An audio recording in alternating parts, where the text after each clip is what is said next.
un autre protocole de test qui est: je casse la suspente et elle doit, par exemple, résister, la valeur de rupture doit être au minimum 50 de la valeur nominale. Donc on voit bien, par exemple, une suspente neuve qui résiste à 200 kilogrammes, avec ce protocole-là, en dessous de 100 kilogrammes, la suspente est réformée.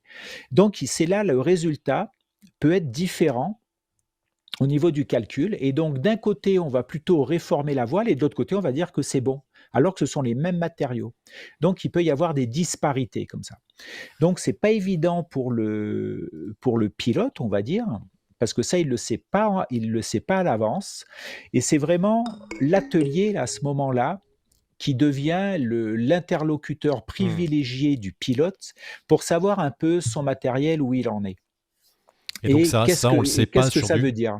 on le sait pas Et sur donc du tu sais matériel neuf, j'allais dire, c'est au moment de la révision où on va exactement, commencer à se voilà. poser ces questions-là, quoi. Alors on peut se ou au moins, les ateliers vont faire de la pédagogie en OK. discutant avec eux et il y a par exemple des ateliers, qui ne suivent pas le protocole Paracheck, en France, qui est un protocole récent et ça ne veut pas dire qu'ils sont pas bons du tout. Ils ont énormément d'expérience et eux vont soit suivre le protocole de la PMA, soit suivre le protocole de la marque, soit suivre leur propre protocole qui a été, mis en place depuis des années et qui fonctionne très bien, en fait et il vous l'explique. Il faut savoir que c'est l'atelier qui va réviser votre voile et qui va signer en bas la révision, qui est responsable, de la révision de votre voile et de ce qu'il va dire, quoi.